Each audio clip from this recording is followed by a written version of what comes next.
Hey everyone, so recently Stanford University has announced that they will be banning men from certain weight training classes in their gym for 2 hours each Monday and Wednesday in order to encourage inclusivity.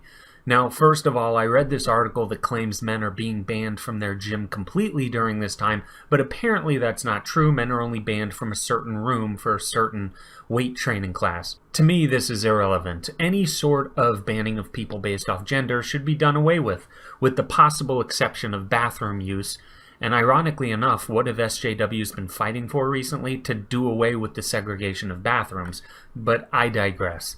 This makes Stanford look really bad, especially considering that Stanford is a huge proponent of inclusivity. And what is less inclusive than telling roughly 40% of your population that they are not allowed to do something that the rest of the college is allowed to do?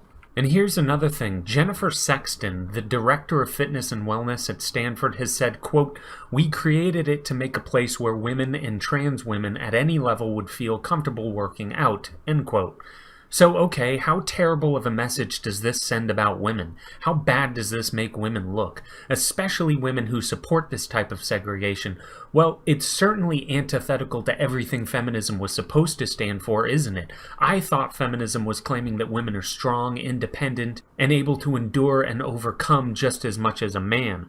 I thought feminism was all about the strength of women and their ability to brave the stresses of life just as any man can. Well, how does this make them look? This makes them look like little babies that can't be in the gym at the same time as a physically stronger man is. And what about overweight and out-of-shape guys who might want to take this class, or have a class just for themselves?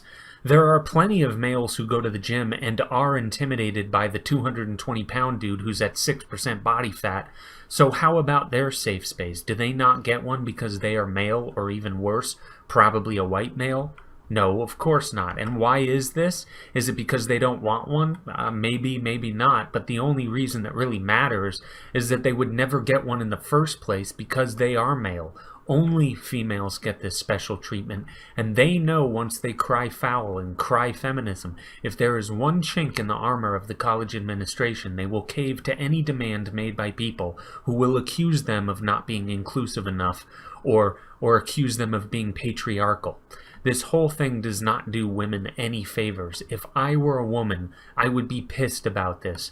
I would be pissed because this, in no way, serves to illustrate women as being strong and independent. All this does is make women look feeble and incapable. It is not fair to males, and it is insulting to females who are strong and actually have a backbone. Thanks, and that's all.